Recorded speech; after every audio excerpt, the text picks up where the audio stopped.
Well, good morning, Robertson County. How you doing? This is 1100 WSGI. I'm Utah LaVern, and this is one street over, getting going in a cold winter morning. I think it's February. I have to think what day of the week it is. I'm not really sure sometimes. Man, this has been one of those weeks that I have just absolutely not been able to remember what day I am on. How about you, Matt? Amen. I'm telling you, Matt Driscoll's with me again today. He is a glutton for punishment. I said, they pay me a little something to come in here and do this. I don't know if I'd come in here just all the time. I do just for the pleasure of hanging with you. There you go. I appreciate it. And, it takes me a minute to kind of come on because I have to start everything, and then we have to turn all the cameras on because we have a really cool YouTube feed going. We've got the Facebook page on WSGI that they have, and so there's it's just all crazy. It's like, I love technology. It's so neat. But we've got an app now. It's a WSGI app. Have you downloaded the app? I have not downloaded the app yet. You need to download the app. It is so cool. So you download the WSGI app. And if I turned all the cameras on properly, you can go to the bottom of the app and it'll say TV, and you'll find the feed, the actual video feed that we're doing right now, if I turned it on properly, because that's fed through YouTube, and I think you might even be able to tap into the Facebook one there. But it's just neat. I mean, there's so many ways. People talk about, you were talking about how you would love, this is kind of something you want to do, is radio. I've got several friends that dig that, and they want to do it. Well, you can.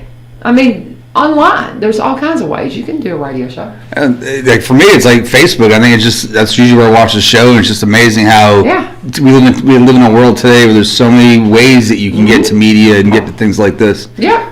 So if you've got a desire to be a broadcaster, well, broadcast, dude. I mean, just get on and do it. My friend Gwen Harder, she comes in once a week because that's something that she's always enjoyed doing. And we might, start having you come in once a week. I mean, that was one thing when we first started talking. You said, "Hey, I'll come in every week." I've always wanted to do it.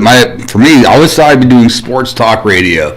I grew up listening to sports talk in Boston, right? Where it's sports talk in New England is very, very big, and I always figure, oh man, I'd love to be able to have that opportunity to get on there and just sit there and talk about something I'm passionate about. Yeah, it'd be great. Well, that's why I love getting on here, because like you said, we come on and we have a really awesome conversation. And usually stuff that I'm passionate about, and we have good thoughts. And this has been one of those things because this week I've had all kinds of cancellations. Oh my goodness! And so Matt, I said, man, if I've got somebody else in here with me, it just keeps me from just kind of ramped up. I think we got it set right, but. So here's what the plan was today. We would normally have Ryan Martin in here because they would have had the mayor and alderman's meeting here on next Wednesday. Basically, next week's shows.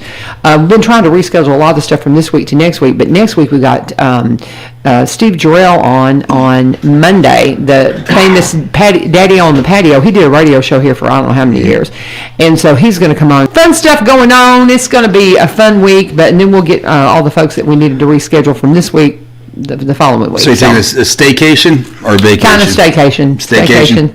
So yeah, just got to get some things done, and just wanting to kind of get things done around the house. So my wife would rather, if we have time off, she'd rather stay at the house. Yeah, I had wanted to bring in Donovan Hilton for an extra hour this week because this is Black History Month. Well, we talked last week. We had him in Jarvis in, and we talked more about the history and like what's going on now, because we're in historical times, and and so we talked about that from the perspective of what's going on in the Black community, and the mood and just what they're doing. They're both very, very active and make a big difference in the community, and so we talked to them about some of their work and things like that. Well, I wanted to also talk about some of the forgotten Black history.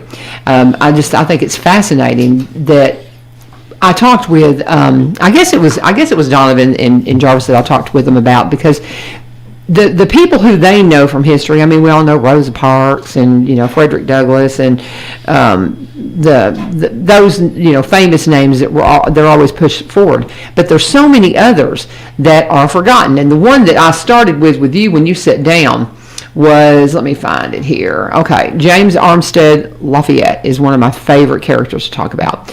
And the reason why is because people just don't really understand who this guy was. The first double spy. He was a guy that he served in the Revolutionary Army, and he signed up to join the Army. He was enslaved. And let's see here. Let me see. Armstead spied on Benedict Arnold, who had already defected. What he did is, as he was serving in the Revolutionary War camp, they said, because you are a slave, then you could go over to the English side, you could go over to the British side and tell them that you've been mistreated, and they'll take you in and be like, oh, you poor man, and we'll take care of you. Well, he greatly loved the Lafayette, especially. That's where he took his last name. And so he thought, well, that was a great idea. So he goes over into the British camp and serves under Benedict Arnold, and they love him so much that they say, you know what, you'd be a really good spy. You could kind of go back in and infiltrate the Revolutionary War camp and then bring us back information. So he was going between the two and, giving the information to the to the American forces. And so he's the first double agent and was hugely effective when it comes to, they said that, one of the... there are actually whole black English regiments during the Revolutionary War, too. Well, and too, but you had a whole lot of slaves too that fought on the side of freedom because they felt like that once because when we could get into some constitutional stuff here, and I don't have those notes with me, but the northern colonies, they were anti-slavery. Right, and so many people talk about we were talking about Frederick Douglass. One of the things with Frederick Douglass, he's always somebody that they talk about. Frederick Douglass, when he first started, of the three-fourths clause that was in there about how you count slaves. But then as he got into reading and looking at the cause and the reason why that was done that way, then he said it's actually a brilliant document because that three-fourths clause was to prevent the southern states from calling blacks property and then wanting to claim them as citizens so they could have higher representation in the Congress. And so by only allowing them to count them three-fourths, that limited their power in the Congress. Minimize the people they have in the House. Exactly. And so that was a very, very strategic move to keep them from gaining power because they wanted to do away with slavery. And there were laws in some of the southern states that prevented you from freeing your slaves. And it was just an extraordinary expense. You had to make sure that they were going to be taken care of, and it made it just really impossible for people who were anti-slavery to free them. And then you had the just outright, bigoted plantations that were horrible, and you hear the horrible stories, right. and that was a part of it. But in the beginning, America was founded, the Declaration of Independence, when you look at the original document, was about equality for mankind, and that meant for the slave population as well. And so that was a major sticking point. That was a very major sticking point when they were writing the Constitution. They wanted to end slavery right then and there. Right. And because they were trying to bring the states together, they weren't able to do it. But people like, James Armstead Lafayette, he knew that. And so he was very loyal to the Revolutionary War cause. But he's just a character that I really encourage people, go and check these people out. When I was talking with Donovan and his kids, there's been several times we've had these types of conversations. But this is Black History Month, so I wanted to be real intentional about, doing a little bit of the discussion one day this month. But when we have talked about it, several people, that he had no clue that even existed. And he would come back in the next month with all kinds of notes about him. And it's so cool to see that when they start discovering what the true history is. For me, I've always loved, especially sports history. I always love the icons, the ones that kind of broke the mold. For me, that's probably probably next to military history. There's something about sports that just galvanizes the country together and just everything. And I look at the list of black athletes that cross divides. One of my favorite earlier movies was James Earl Jones. He played Jack Johnson, heavyweight fighter during around the turn of the century. He was the first black heavyweight champ. And that tore a lot of people up because it was you had a lot of Italians, and it was definitely especially figure boxing was big in New York and Philly, places like that are, again, the sports world it was dominated by white men. Have Johnson come in and just, again, there's no video footage of it, but reading through it. If I watch a movie and there's something I enjoy, I'll go back. I'll start doing research on it. I'm kind of a nerd that way, right? Yeah. And Jack Johnson, man, he was kind of like probably one of the best heavyweights of all time. A lot of people want to talk about Ali and guys like that, but man, Jack Johnson was a beast. He was decimating everybody, not just here in America, but then he was going overseas to Europe and beating all the European boxers. He was another one too.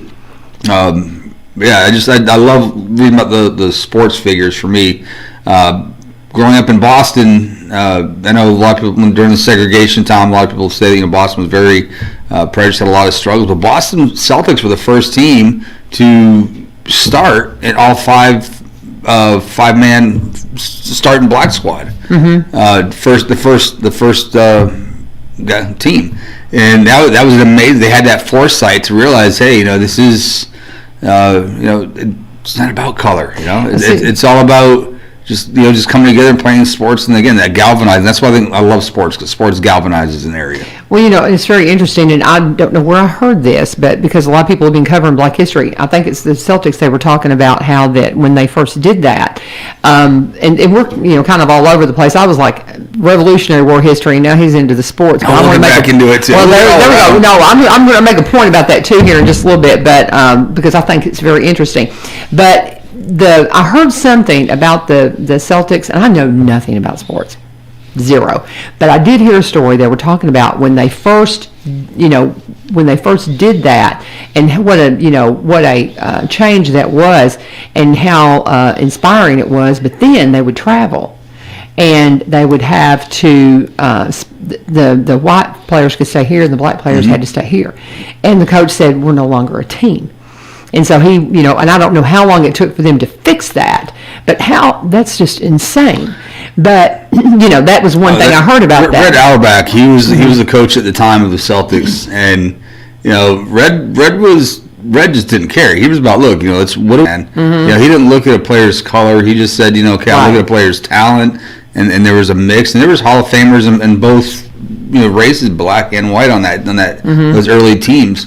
You look at the heyday when the Celtics were like the team. They went on like almost a decade-long run. It was almost very kind of Patriot-esque in a sense, and it was because of the foresight that Red Auerbach had in helping tear down those race lines. The movie for Jackie Robinson, and I absolutely love that movie, and I really wish that the character that God, what's the actor's name? I have no idea. The actor that played Indiana Jones. Oh, he was in Indiana Jones? Yeah, they got the lead in Harrison Ford. Oh, Harrison Ford plays the owner of the Brooklyn Dodgers. Yeah. And again, he was going completely against the grain and bringing Jackie Robinson on. All the other owners in the league, they were ready to, they were just lambasting him for bringing Jackie on. I think, folks, if you've never seen the movie 42, watch it. Ooh, it's called what? 42. 42. That was Jackie Robinson's number, first black man. So every year during Black History Month, or Jackie Robinson's birthday, every player wears 42. Throughout every Major League Baseball game, one day a year, everybody wears number 42 for Jackie Robinson. That's cool. I didn't know that. Really good movie. The actor that passed away that was played Black Panther.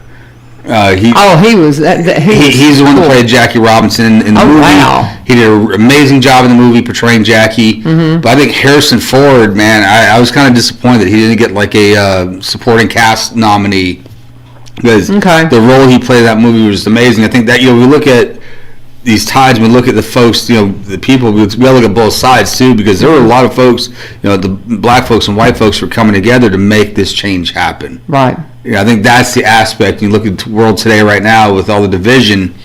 Let's look at the folks that are bringing them together. It takes two sides, man. And, and that, like I said, that you got the Red Auerbachs, or I can't think of the owner's name, or Washington for that matter. To the foresight to say, okay, General Lee going back to war. He saw the wisdom. He was a definite Abolitionist. There we go. Thank you. That word. A lot of syllables there. He was the first one to sit there and say, "Hey, we need to have an all-black regiment." He was the first one to actually do that. He used them to basically to defend their rear guard, their supply chains. And there were some very nasty battles because the Southerners were looking at it like, hey, this should be easy pickings. And the black troops would be given, inferior weapons. They were given like almost Revolutionary War era guns to defend themselves. But yet they came through, winning. It was siege. It was like his 5th or 6th great battle. He was using the black troops to basically cover the supply chains, and everybody thought he was crazy for doing that. Well, and that's the thing, as you go down through history, and what I found was interesting about where you kind of went as we started talking, though, is, in my mind, I like talking about the ones that are from the Revolutionary War history and the history that people have forgotten in the 1800s. But when we start talking about Black History Month, a lot of the mind goes to the people who have made pivotal changes since, in the last 70 years. And people forget that prior to that, there was an amazing amount of things that were done. There was amazing history there. And talking about the way that the black regiments had such a powerful influence on the Civil War. I found an article that I was reading about, people talk about the lack of respect for the flag and things like that, and how it was revered in the Civil War regiments, because here they saw it as their path to freedom coming out of the Confederate States. And so it just that contrast of how you really look at how things, something I love to say, it's like we're not what we ought to be, we're not what we're going to be, but at least we aren't what we were. And we've got to remember what we were. We've got to look back on it, or we're never going to grow. And I think so much about when we look at history, we look at Black history, we look at just the things that happened in the last 70, 100 years, and we forget about looking at where it was before, and then trying to understand why that wasn't taught. That's my thing, is why is that not something that's still in the school books? Why is that, do you have I think I know, but I have a pretty good understanding of that, but what would... I think it's because the name Woodrow Wilson, where I'm going with there? I think in general, I think it's just always controlling the narrative. Exactly, and that's what... we want to try to always control the narrative instead of looking at facts. Right. And it's a generational thing, and you still see it today. You see, whether you're on the left or right, it's always about controlling the narrative. They want to take, these monuments down. They want to take monuments down for General Washington because he owned slaves. Again, slavery was horrible. Right. But it wasn't so much that he was for enslaving people. It was part of the history. It was a commodity, and I hate to say, unfortunately, black slaves were a commodity at the time. As wrong as it is, but to sit there and take a lot of these folks down, but it's controlling narrative. Right now, you see it today and age. I think they're utilizing that. They take Abraham Lincoln, who did nothing. Abraham Lincoln was all presidents, did the most for slavery. He wanted it gone. That's the part people forget about the Republican Party. It was started as an abolitionist. Yes, I don't know why I'm struggling with the word today. That's how it started. That was the grassroots of it, and that's what put him into office. Yeah. He wanted that gone. Now they want to take his statues down because of what America did to the Indians. It's like, come on, people, jeez Louise. I mean, it's all the good, the bad, and the ugly. It's all part of our history. Yeah, the big thing is you've got to look at truth, and that's like our lives. We've all had good, bad, and ugly. But again, there's a lot of truth, and some, we've done some good too. Yeah, and it's just like, okay, what you were talking about, they control the narrative. And this is something that has happened. There's a lot of things out there right now, a 1691 project that's across our schools that is just an absolute lie. And if you see it come across the curriculum with your kids, you got to say something about it. Now, it's not here in Robertson County, but it's in every state, in some districts. But it is an absolute lie about the beginnings of our country. Yep. And here's what I talk a lot about. One source I really love to go to, because I know David Barton is Wall Builders, and I will go there and pull up a lot of things whenever I'm doing some research. And I pulled up something last night. He's got several articles that you can go in and just look at articles that they wrote about a compilation of Black history and such as that. And so I pulled up one last night and I printed it out. And what really astounded me is, okay, here's the content. And then these are pages and pages and pages of footnotes. Pages and pages of footnotes that tell you where to go to get the information that is here. And that's what I think that we really need to remember, is that when you're talking about people who are strong figures in the history of America and the history of all of us, you've got to look at what is true and what is opinion. And we can sit here and talk about our opinion and our favorites and all of that, but is it true?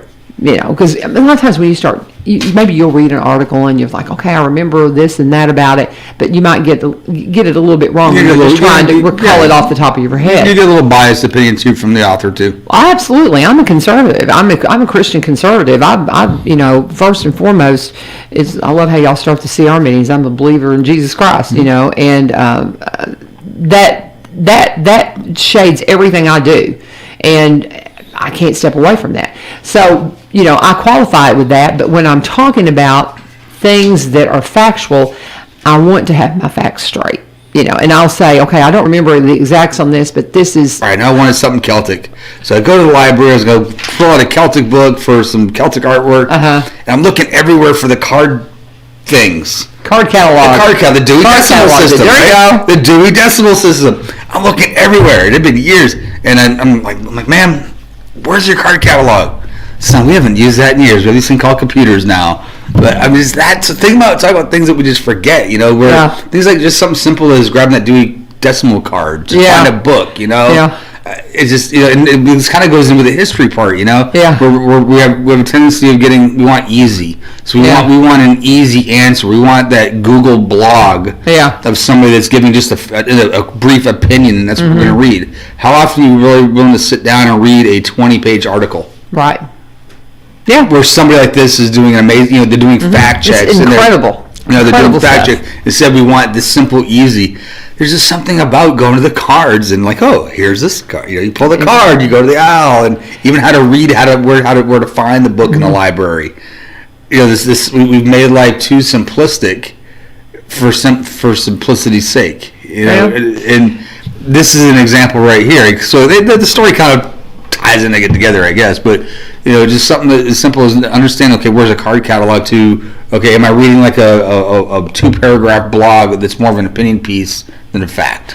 And when it comes to the ease of the way we research now, too, we have to remember that when you go to, if I go to Google and I put in Black American history, Revolutionary War history, a lot of this stuff that I have here on my desk won't pop up. Nope. I have to go to, I can go through Google and get to wall builders and then do a search there. But what you have to remember is some of these, even search engines, are politically driven, and they will point you where they want you to go. And there's one called DuckDuckGo that people, you know, say is a little more independent. I don't really know. I know the people who I trust, and I go and seek out their information. And if I want to do raw research, I don't do it on Google. If I want to put in a topic that I want to feel like has not been filtered, I go to DuckDuckGo or a less prominent search engine, because I don't trust Google to give me objective content. You know what I mean? Oh, yeah. And so while you can go to Google, and I can Google all the conservative people who I know, if you just Google David Barton on Google, you're going to get all kinds of adverse things saying, well, he's this and he's that. Right. And the man has the documents written in these people's hands. But again, so, I mean, how do you argue with that? I've seen them. It's controlling the narrative. Exactly. But that's what we're talking about. That's what I was saying. You know, we come back, and I've got to do an ad. But that's the kind of the point I wanted to. And if we don't seek that, you're not getting the whole story. If you're not seeking truth. There's one thing that when Donovan first started coming on the show with me, he was talking about folks in the community. It's like we're trying to get different, more diverse audience in here. And Donovan, he couldn't get here today. He can't get out of his house. So you're stuck with me. But no, I appreciate you coming in. But Donovan, he said, if I get there, LaVern, I won't be able to get back home. Because the roads, I mean, that's, if you're out on the roadways, kind of jumping over to a little bit of the traffic situation, the main roads are fine. Main roads look good. They've done a Side great roads job. are a mess. Side roads are awful, and some people literally cannot get out of their home. If I was not driving what I'm driving, which is a all-wheel drive Yukon GMC, if it weren't for me driving that, then I would be spinning all over the place because I live down a hill, I live down in the valley, and I would be having all kinds of trouble getting here. And so since I'm talking about my ride and how easy it rides, let's just go ahead and talk about Rosselman Buick GMC, one of the largest GMC Buick inventories in Tennessee. And you called it yesterday the Swiss Army of tailgate, the Swiss Army knife of tailgates. That is so cool, and I've got to go and see this thing displayed, and I want them to show me how this thing works. I'll turn your mic off so you can open your monster drink over there. But the 6-function multi-pro tailgate, the Swiss Army knife of tailgates. I love that. I'm going to go and tell Todd that and see if he's even come. Have you heard that in an ad or something, or did you just come up with that? I just came up with it. I think it's brilliant. But you want one of these new trucks just for the tailgate. I dig the tailgate. You drive a Sierra. I'm a GMC Chevy fan, I guess. And, So I love the tailgate. Okay, well, that's what you're going to get if you want to I hit do a lot of farm work and a lot of work Yep. on property with my GMC. And it's a hay hauler, it's a trash hauler, you Yep. name it. I mean, we use our truck. Yeah, absolutely. And I've been a Yukon driver for the last 10 years, and this last one with all-wheel drive after the snow hit, oh my goodness, it's wonderful. So listen, if you're listening to us and you're thinking, I want to see the Swiss Army knife tailgate, the Swiss Army, the Swiss Army knife of tailgates. That's what I want to see it. Go and check out the Sierras. They have got some beautiful ones that you can go and check out from the new lot or on the pre-owned lot. They have certified pre-owned, great pre-owned vehicles that sometimes even have some of the factory warranty left on them. Certified pre-owned means they've gone through a checklist to make sure that they're exactly what they need to be before they sell them to you.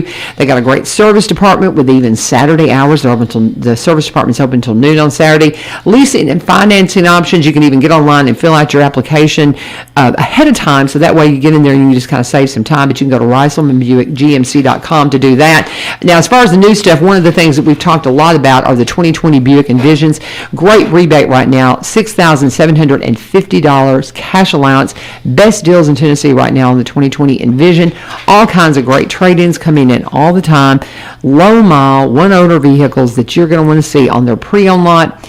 And again, certified pre-owned vehicles available as well. From GMC to Buick, whatever you're looking for, they've got it. Todd says that, Todd Rossman said that one of the things that a lot of people are doing is rather than trying to find that new car that they're wanting to put in their driveway, they're going ahead and they're ordering it, because what's happening is a lot of these cars are, it's taking a little bit more time because the factories are not up to full production right now because of the pandemic. So what happens is you can come in and you can order your vehicle, and rather than trying to find the one you want, you can order the one you want, and then when it gets there, it's yours. So all kinds of great options for you. Rosselman Buick GMC, again, one of the largest GMC Buick inventories in Tennessee. You can call them at 615-384-3559, 615-384-3559. They're at 2516 Memorial Boulevard, open Monday through Friday from 8 a.m. until 7:30 p.m. Saturday, they're 8 a.m. until 6 p.m. And again, those service hours on Saturday are 8 a.m. until noon. Get by there today. Tell them that U-Turn sent you, and thank them for sponsoring our little thing we call One Street Over. Go see the Swiss Army knife of tailgates. I think that's my favorite part of that tailgate. I'm like vertically challenged. I'm 5 foot, not enough. So one thing I absolutely love about that tailgate is it actually folds down. You have like a little step so you get in your truck bed. Okay. So for you short people out there, you will love it. Well, and for those of you who have arthritis like me and you can't jump up in those tailgates, I mean, I do dig being really tall and all that, and I climbed all over everything, but now I'm a little bit slower and a little more cautious, so I like those step-up things. You seriously got to hand things to short people. Yeah. Okay? I do that in Walmart all the time. Yeah, seriously, you got to hand them to us because we can't reach. I love it's. I love you go find somebody like me and say, hey, can you help me I out? just sit there and pray the shelf will hold me. And you can climb up the shelf. Yeah, I love it. Okay, so I got a question for you. Okay. What do you have a guess as to the year that we had our first African American senator? What year? Senator. First African American senator. Oh, senator. Congress. I know we had a congressman. Congressman first, but senator. Man, I'm about to say 1950s. No. Am I way off? I know Congressman was like early 1900s. See, this is the point. I'm so glad you came. Because I just can't think of the first. 1870. Really? Huh? What state? This was, okay, Hiram Revels, and I'm probably saying his name wrong, was the first African-American senator in 1870, born in North Carolina in 1827. Revels attended Knox College in Illinois and later served as a minister in the African Methodist Episcopal Church in Baltimore, Maryland. He raised 2 black regiments during the Civil War and fought at the Battle of Vicksburg in Mississippi. The Mississippi state legislature sent him to the United States Senate during Reconstruction, where he became an outspoken opponent of racial segregation. Although Revels served in the Senate for just a year, he broke new ground for the African Americans in Congress. Back from Mississippi? Well, let's see. With Senator? Yep. Wow. From Mississippi. And then shocking. And then in let's see here, Blanche Bruce. These are names we should know. She was one of the first. No, that's a dude. First congressperson, right? This is a dude, and he was elected to the Senate in 1874. Wow. What Yeah, state? see, in Mississippi. Mississippi again too. Mississippi. Oh, I would picture like Illinois or one of those, because those are very deep, anti-slavery states right there. But you have these states that the people were rising up and saying enough is enough, and they were ready for change, and you had the right people in power, because this one thing too, it says that the state legislature sent them to, because you figure that used to be how it was. The legislature sent the senators. Yeah. They chose them. It wasn't an elected office. That changed. But they sent them. And so these were people that were appointed by the state legislature to go and serve to represent the state's rights. That's crazy. That I would not necessarily the year. I mean, the year doesn't really surprise me, because post-Civil War and all that. I'm more surprised by the state that you'd think some more progressive states would have been the ones to do that. But here's another point that I want you to kind of look at. Okay, so while we had this happening at that time, again, first African American senator was. It'd be wild, because once Grant got out of office, that movement for the Reconstruction totally got squashed. After that, I'm gonna say sometime in the mid 1900s. It was 1967. The first African American elected to the Senate by popular vote, after they, amended the Constitution to have a popular vote for the Senate. And I forget which one that is, what constitutional amendment that is. Somebody's probably screaming at me. My friends are going, LaVern, it's the da-da-da-da-da-da. And I would say, I think I know what it is, but I'm probably wrong. But he was the first one elected by popular vote to the Senate.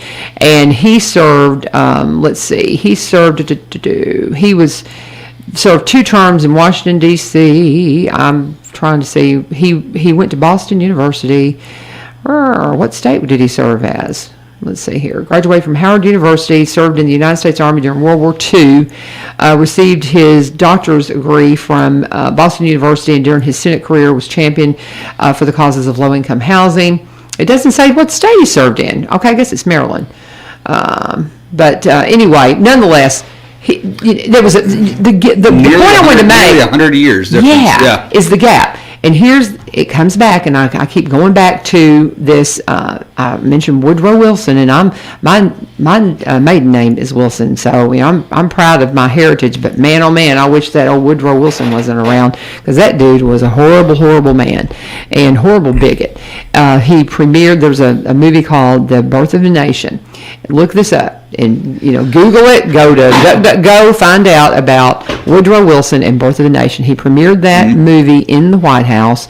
It is a nation, and then the minute he got elected, he resegregated everything, and he just was a guy that just absolutely destroyed Black American history, because he academically controlled what was going to be in the history books. He had a lot of influence in that from academia, and so they pulled whoever wins gets to write the history. Yep, pretty much. They rewrote it. It's just one of the most telling things I ever heard Michelle Obama say is we've got to change our history. She quoted. She says we've got to change our history. Well, that's what they're trying to do now. Yeah. And how about let's just share the true history. Let's don't try to change anything. Good, bad, and ugly. You've got to learn. Read the Bible, people. Yeah, there's a lot of ugly history in there too. Exactly. There's a lot of ugly history, and I think that's why God, it's all God spoken. God wants us to know our history, or we're going to continue to repeat it. Right. And I think that's the aspect where when people ask me why I love history so much, it's not so much the fact I like to be a closet nerd. It's the fact that hey, if we don't pay attention to it, we're going to repeat. Yeah. And when we turn a blind eye to it. We turn around and we look like, oh, wow, what's going on here? Well, it's the same thing that happened 50 years ago, 100 years ago, whatever. We're going to repeat the same mess over and over again. There's a picture here. These are some senators and congressmen that served in Congress in the 1800s, and I can't tell you who all those guys are, but it's a pretty telling picture when you look at that. And people don't realize that we were on path after the Civil War. We were on track to not be so segregated. And then we had people like Woodrow Wilson who wanted to take it back where he wanted it. And so, and they were able to do it. And that's the thing we've got to guard against now, is to not let those who are in power do the things that Woodrow Wilson did to the history, but that's to also the current the problem history. too. It's money and power. Yeah. You look at because what is slavery? Slavery is dominating over somebody else for power. Right. The Egyptians and the Israelites. The Egyptians, they wanted cheap labor. Why was slavery popular in the South? Why for the plantations? You wanted cheap labor. Right. Businesses today, that's why they want to bump up minimum wage at McDonald's. But what's going to happen to these factories? The factories are, operating costs. The biggest operating cost is salaries. So you minimize your wages. You don't want fair competition. You don't want competition in wages in between businesses. Well, and that gets into a whole, different issue, because, if jobs that are... Our social system today, good Lord, don't even get me going on that one. We're just all over the place. I tell you what, let me go ahead. I was looking for a quote here, talking about, I had one thing that I had pulled, and I'm not able to lay my hands on it, but it was talking about how that, if the importance of not neglecting our history, because it is, what helps us to move forward in the right way, is if we actually, adhere to the history that we've had, and not only know it, but learn from it. That's the main thing, is that we learn from our history. Let's pause for a second, though, and we kind of let time get away from us, and we got to get these ads in. I want to talk to you about my friends over at Corbin Creek Greenhouse, Gifts, Nursery, and Gardening Center. Don't know what I would do. I really am so thankful that I discovered the benefits of CBD, and maybe that's, if you've not heard me talk about Corbin Creek before, you might be kind of surprised that I'm going to talk a little bit about the fact that they are the Robertson County CBD source, and they are the source for CBD that is produced right here. Bill, Amy's brother, grows the plants. They process it at a plant up in Joelton, or at a lab in Joelton. They bring that back, and that's the CBD oil that they sell there at Corbin Creek. It is produced right here, and it is grown right here in Robertson County, and that's what they sell. So if you're interested in CBD and you've been a little bit skeptical about it, like I was, and you want to make sure you're using the right stuff and you're using the best stuff, you want to go to where it's sourced. Well, you can, because of what's going on at Corbin Creek. And they've got it in oils, they got coffees, they got gummies, all different kinds of ways to deliver it. They've got a great little topical that my mother uses all the time for some arthritic problems that she has, that they make right there in the house. Miss Jane and Amy, they make that right there. But it is great stuff, and it has made a difference for me. I've been on it about a year, and it has been a game changer for me. If you're interested in it, go and talk. Right now is a good time, while everything's frozen over, to give them a call at 615-384-3185, and they can answer all your questions and get you on track to see if this is going to be something that's going to help you. They're located at 4920 Highway 161. You can go out and see them. They've got hours. Because of the ice and snow and such, you might call them first, but typically they're open Monday through Saturday, 9 to 5. Right now they're open Sunday from 1 to 4. They'll be extending those hours as soon as we start springing forward and spring starts up. They'll get those hours going where they'll extend those and get get very busy very quick. And now is the time, too, to get ready for that garden. And make sure that you're getting everything fertilized the way it needs to be, getting the tilling done. As Amy told me, it's a great time to move some shrubs around, do some things around your yard and around your garden to get ready, because the time to plant those cold weather plants like lettuces and things such as that, that's coming up very, very soon. So get ready to get going with your garden. And if you have any questions about any kind of CBD products, go out and see them at Corbin Creek Greenhouse Gifts Nursery and Gardening Center, again at 4920 Highway 161, Monday through Saturday, 9 to 5, Sunday from 1 to 4. Call them at 615-384-3185. If you get out there and you don't see anybody around, there's a number posted you can call, and Amy said she'll come running. She's probably up on the hill or just in one of the barns, but just give her a call and she'll come and take care of whatever it is you're looking for at Corbin Creek, my friends and sponsors of One Street Over. Tell them U-Turn sent you. Okay, Matt. All right, ready? Question for you then. Okay. First Medal of Honor winner. I have no idea. First black. I had to Google this. For some reason, I thought it was somebody that came out of Civil War or World War II. But the first Medal of Honor winner, William Harvey Carney. And the part where, as I'm reading this real quickly while you were doing the ad, he received the medal for preserving the colors on the field of battle. Now, for those who don't understand, during Civil War time and Revolutionary time, if you were carrying the colors, you're not carrying a weapon. Right. You are charging into the fray. Yep. Bullets and cannon shot coming at you. Yep. Without a weapon. Right. You are the one that's leading the charge. Yep. Because you follow your flag. You follow your flag in a battle. If that flag is going forward, you're going with it. If that flag is going in reverse, you're going with it. So wherever that flag is, that's where you know to charge. So that kind of blows me away. Let me kind of give me goosebumps a little bit as I read that. The flag had fallen. He had picked it up and just started picking up the charge, and they wound up winning the battle because of that. That totally gave me goosebumps. And what was his name? William Henry Carver. Okay, now here's Carney. William Harvey Carney. Sorry. His story is in this article. This is an article about the importance of the flag to the Civil War African American regiments and stuff. And then I thought I had his picture that you were talking about, because I remember reading about that, but I had forgotten that he did get the Medal of Honor. But and here's another guy. Let's see. I can't. I'm not going to just sit here and read this, but it's fascinating. Is the point that we're making, guys? Mm-hmm. This is fascinating history that it's just right there at your fingertips, and I'll give you that if you want to look at that. But during February, we talk about it's Black History Month. Be intentional about learning something new about Black history that you didn't know. Mm-hmm. Of course, Frederick Douglass, I love him. He is just fabulous. And if you have never studied the life of Frederick Douglass, that's a great study. But he's more commonly known. Look up some of these guys that you have never heard of and get their story and tell your kids about them. And I'm asking you to do this not just as somebody that's in the African American community.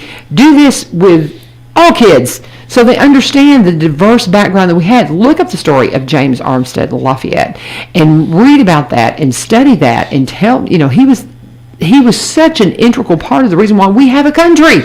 And do it just for the Black community. Do it for all communities. That's what I'm saying. That's our what Latino communities, mm-hmm. or all, because ultimately we're all brothers and sisters in Christ. Exactly. We are all children of God. Mm-hmm. In all my years in the military, I've served with almost every nationality, race, creed, gender. It's been amazing, mm-hmm. And I know so many people. I've served with people that serve with honor and mm-hmm. are so prideful for the service they did for our country. Mm-hmm. I've had immigrants, and we've had immigrants where they're just so thankful to be here. One of my better friends, he was from Ghana, mm-hmm. and he came here as a 12, 13-year-old boy, very deep accent. I can't remember his name right now, life me, but he used to crack us up in the shop where we used to work, and man, he was just so happy to be in the country and serving, Yeah. Because if it wasn't for America and having the opportunity, when he left Ghana, there was a lot of turmoil going on at the time, I guess, living very impoverished, and he was just so thankful to be able to come here, and the American government said, come on, sign a deal, we'll put you on a Navy ship. And he was happy as all get up to do it, and I've known folks from God, Trinidad. I've known folks. You name the country. I mean, there's had a lot of folks I've had the honor and privilege of serving with in the military. They've come and they've served America because they're thankful for what America offers. Mm-hmm. Do we have a lot of issues wrong with this country? Who doesn't? Oh, we all do. We're not perfect, but we still are the greatest country on the planet. And it's just until you go overseas and you start seeing the way some other folks live, that's when you start to come back and really appreciate what we have in this country. Absolutely. And it doesn't matter what your race, creed, color, doesn't matter any of that stuff. We're all children of God at the end of the day.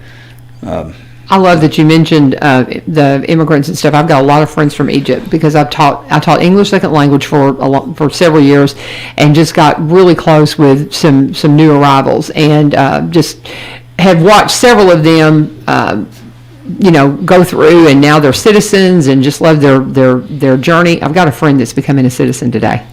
Mary, awesome. she's supposed to take her oath today and become a citizen, and I don't know if it's going to go forward because they may have the offices closed because of the snow, but she's on schedule to become a citizen today. And I just, when you start talking about that, have you ever read the oath that you have to?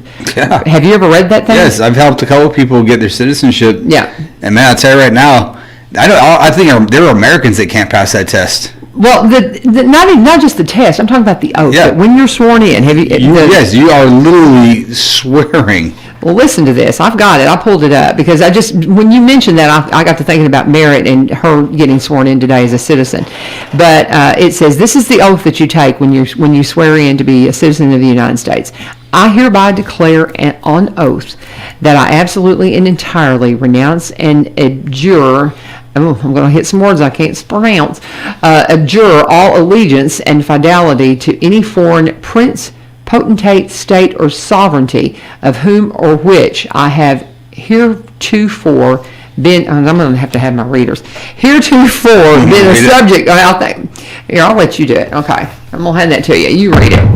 Because I don't have... Abjure any allegiance, fidelity to any foreign prince, potentate, state, or sovereignty of whom which I have heretofore been a subject to a citizen, that I will support and defend the Constitution and laws of the United States of America against all enemies, foreign and domestic, that I will bear true faith and allegiance to the same, that I will bear arms on behalf of the United States when required by the law, that I will perform non-combatant service in the armed forces of the United States when required by the law, that I will perform work of national importance under civil. That's pretty intense. Amen, pretty right? intense. And the first time I read that, I was like, oh my word, I didn't know it was that. I just figured it was like, I swear to be true to America. I didn't know what it said. Think about how old that is. Yeah. When they came up with that, yeah. We had immigrants coming from other countries that did have kings and queens. Sure. And communism. Mm-hmm. There was I don't know. I'm gonna look at that one. That'd be a good Google question right there. Is when was that oath written? Okay, I tell you what, let me do the ad, and you Google that and see when was the oath to the actual oath that they take whenever they're sworn in, the naturalization office, where you probably find it's the naturalization oath of allegiance to the United States of America. When was that written? And while you do that, I'm going to talk about my friends Barry and Rebecca Richards with the Exit Realty Garden Gate team, friends of mine that I met out at the Kilgore Station Bluegrass Festival. They are local. They've been here over in Cross Plains area for over 20 years. Rebecca's been at this a little bit longer than Barry, but he's always been a part of it because they're husband-wife team. But he was in marketing for a long time. Now, he would always help her get the things done that needed to be done that was marketing-esque, but he is full-time with her now from the real estate side of it, and they're just a great team. He brings the skill to make sure that you get the right eyes on your property, you get the right exposure no matter what's going on with your property, and she's got all the knowledge that all the crossing all the T's and dotting all those I's from the paperwork side of it. She's one of the first in the area to be a senior real estate specialist. There's so much that goes on when you're a senior and you're selling real estate. There's huge implications involved with that. Well, she's been specifically trained to help you with that. And from the marketing side, Barry can make sure that you're going to be up on Realtor.com because he's a Zillow certified photographer. He knows the importance of the drone footage. So he's a licensed and insured drone pilot. He does the beautiful 360-degree virtual reality home tours that let people walk through your home without having to walk through your home. But you guys have heard all this. This is the company. This is the couple that they're the whole package. They're the ones that are going to make sure that you are ready if you're a seller and you've got your property priced properly so people can finance it, because if you overprice it, while you may have a piece of property that is a rarity, if you got it overpriced and people can't get the financing on it because it doesn't match the appraisal, you're likely not going to sell it. Well, if you're a buyer and if you get out there and start trying to buy before you've gotten approved, you're going to lose the property you want. They're going to give you the right guidance and make sure that you're ready to be a part of the market right now. They also buy and sell in the surrounding counties around Robertson County, across the state line up in Kentucky, but Robertson County is their specialty. You can go to see their listings at BUYRobertsonCounty.com, or you can connect with them at sellwithbecky.com. That's BUYRobertsonCounty.com or sellwithbecky.com. Always tell them thank you for sponsoring the show and tell them U-Turn sent you. Okay, have you got an answer for us, Matt? I do. It's actually kind of interesting. I'm sitting here thinking about what was going on in America at the time. The law, naturalization law, came into effect in 1906. The actual oath was put into place in 1929. So if you think about it, that's coming right out of the Depression. This is also around the time that you had Nazis were taking over in Germany. Yeah. You had communism taking over in Russia. So during this time, you had like an influx of folks trying to flee. Because yes, we had a Great Depression here in America as well. Yeah. But it was even worse overseas, like in Europe and other countries. So 1929 is when it was actually put in. It says 1950, after World War II, is when the actual part about the bearing arms in support of the country was added. When was that added? 1950 was the bearing arms. The actual oath was put in place in 1929. So it kind of makes sense to me to think about as far as what was going on in the global stage at the time.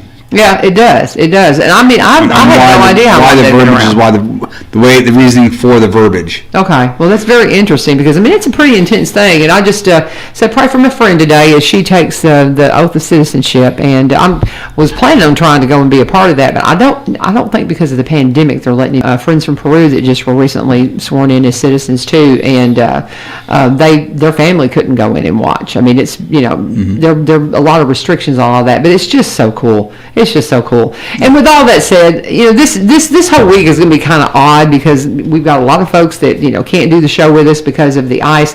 And Matt, thank you again. This is 2 days in a row you've come in and just chatted with me and talked about things. But we are again in Black History Month. I encourage you to be intentional about learning something that you didn't know. Study the ones that you know all about. Study the stories of Frederick Douglass and Rosa Parks and all of the ones that have been given a little bit better marketing plan. But go and look up these guys that we were talking about from the American Revolution that people just don't know about. James Armstead, Lafayette. The scientists, the mathematicians. James Armstead Lafayette. I think all the scientists, mathematicians, just in all career fields that have revolutionized the world. Well, and I don't have his name in front of me, but there's another one too. Look up the Paul Revere ride. There was another guy that rode who was a Black American who made the same cry, but there was two Paul Revere. There were two that did the same thing that Paul Revere, and one of them went in the opposite direction from where the battle was to get help and brought help back. Right. His name escapes me, but that's another one. That's a great story. He rode up to the north side of Boston. Yeah. Out into the. So you've heard that story. Yeah, I'm from Boston. Yeah. So you know that story. Okay. But his name fails me. Yeah, he kind of cruised up like in towards Andover. But we hear the woods to pull down the troops. Yeah, we hear all about Paul Revere. We don't hear about him. And see, I studied this stuff, and I can't recall his name because I don't study it enough. None of us do. So spend some time being really intentional and learn something new in Black history. Teach it to your children. Teach it to your friends, and just stay with us because that's what we're just trying to learn here. We're just trying to learn new stuff and to broaden our horizons. And to make sure that we're all informed about what's going on in our community, in our county. So, amen to that. Any parting thoughts? Again, my Father's House. Again, if you're out there, my Father's House ministry, we are looking to have that being a year-round ministry. we can, again, use all the support we can possibly get to make that happen. Mm-hmm. And again, that's for, we house everybody, man, every race or creed. Folks need some help and loving on. We are looking to make that a year-round ministry, but we're going to need a lot of support for that, financial and volunteerism. Tithing is more than just 10% of your money. Tithing is also 10% of your time. You bet. So we really use some volunteers. So if there's churches or different organizations out there that'd be willing to help out in that facet. Tell them how to get in touch with you. 615-598-3848. Again, that is 615-598-3848. We're really excited for what God's got in store for this ministry. They've become family. As soon as I leave here, I'm going to go hang out there because it is bad weather. There's no place for them to go. So we're keeping the church open all day. Yeah. I'm going to hang out with them and just kind of like I said, they're family. Absolutely. Very good. That's just such a good calling, such an amazing calling that you have responded to. Well done, sir. Thank you, ma'am. You're welcome. And I want to say, too, that now my business of the week tomorrow had to cancel because of the snow. And we've got them rescheduled and crowned Nani in a new business here in Robeson County. Looking forward to talking to them. If you are a business and you want some airtime tomorrow and can get here, you got to reach out to me this morning via Facebook. You can go on the messenger and send me a note if you want to come on. And you can reach me at LaVern at LaVernVideo.com, LaVern at LaVernVideo.com. Reach out to me and let me know that you want to come and be a part of that show tomorrow morning, or you might get stuck with me again. Yeah, that's just it. Or if you just have a business that you want me to talk about, is there a business out there that I haven't heard about? We want the businesses. Every week we want to have a business of the week. So if you know of a business that we haven't talked about, or even one that we've talked about and maybe they just need to have an update, get a hold of me, let me know what's going on. But again, that's LaVern at LaVernVideo.com, or you can message me on the Facebook Messenger from LaVern, U-Turn LaVern Video. Let me know about the businesses. I know I've checked in with Ace Timbermeyer, Brian Pulley. They're planning on being here tomorrow unless we get this deluge of snow that they're coming through. That could change things, but we're keeping the home fires burning here on 1100 WSGI. Thanks for joining us. God bless. Have a wonderful day.